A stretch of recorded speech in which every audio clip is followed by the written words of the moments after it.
राधे राधे प्यारे बच्चों, मैं आपकी अपनी अध्यापिका सरिता पाठी आज फिर आपका स्वागत करती हूँ अपनी कक्षा में। आज की कक्षा में बेटे हम हिंदी व्याकरण का एक विषय है जो मैंने आपके लिए आज चूज़ किया है, वो है शब्द विचार। जैसे कि आप देख सकते हैं, शब्दों पर हम विचार करेंगे, ठीक है।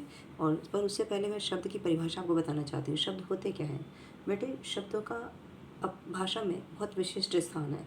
जब शब्द बनते हैं तो वाक्य बन जाते हैं। जब सही शब्द बनेंगे तो वाक्य बन जाएंगे, और वाक्य ही आपकी भाषा में सार्थकता लेके आते हैं। तो वर्णों के मेल से बनाई गई सार्थक इकाई, वर्णों के मेल से बनाई गई सार्थक इकाई ही शब्द कहलाती है। जब आप सही वर्णों का मेल करते हैं और उससे एक सार्थक शब्द बनता है, ठीक है, जिसका कोई अपना अर्थ होता है, तो वो शब्द कहलाता है, ठीक है। अब जैसे कि उदाहरण दे दूँ आपके लिए, जैसे लड़की, लड़की, ठीक है। पर अगर मैं धा पौ लिख दूँ, धा पौ कुछ मतलब नहीं होता, पर पौधा, ठीक है। तो इस तरह से आप उस चीज़ को समझेंगे कि शब्द वर्ण लिखे तो हैं, पर वर्णों को उचित क्रम से लगाया गया, उसका कोई अर्थ बनता हो तो शब्द कहलाता है। यानी कि वर्णों के मेल से बनाई गई सार्थक इकाई शब्द कहलाती है। इसके बाद हम पढ़ेंगे शब्दों का वर्गीकरण, यानी कि विभाजन हमने किस प्रकार किया है।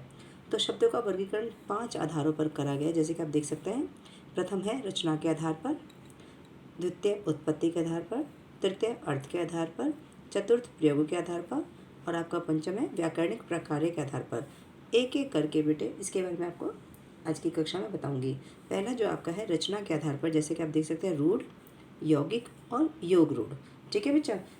रूढ़ शब्द जो होते हैं, यानी कि जिनके हम और खंड नहीं कर सकते, जो शब्द परंपरा से चला आ रहे तथा जिन्हें और खंडों में विभाजित नहीं किया जा सकता, वे शब्द रूढ़ शब्दों की श्रेणी में आते हैं। जैसे कि जल, पानी, हाथी, ठीक है। क्योंकि इन शब्दों का अगर हम अलग अलग करके लिखेंगे तो कोई अर्थ बनेगा ही नहीं, क्योंकि ये 2 वर्ण हैं या 3 वर्ण हैं जिनके मिलने पर शब्द बना है, ठीक है।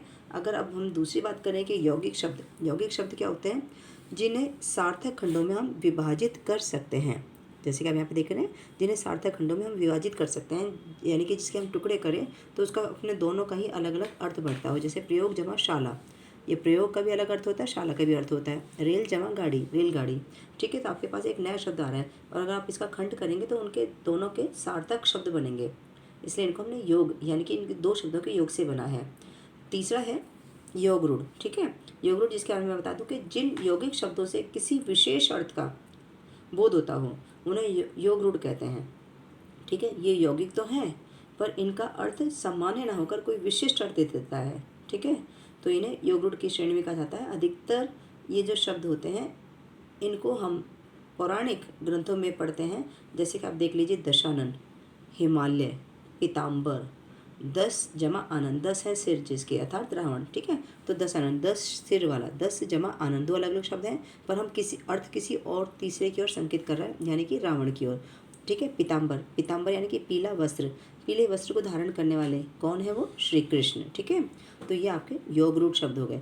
उसके बाद बेटे जैसे कि मैंने बताया था कि उत्पत्ति के आधार पर हम इस विषय पर भी आज की कक्षा में चर्चा करेंगे। तो उत्पत्ति के आधार पर आपके शब्द जो होते हैं तत्सम, जैसे कि हम यहाँ पे देख सकते हैं, तत्सम, तद्भव, देशज, विदेशी और शंकर, ठीक है। तत्सम शब्द वो शब्द होते हैं जो हमने हिंदी भाषा में यूं के यूं संस्कृत भाषा से ग्रहण कर लिए हैं, ठीक है। धन्यवाद। अगली कक्षा में फिर मिलूंगी आपसे।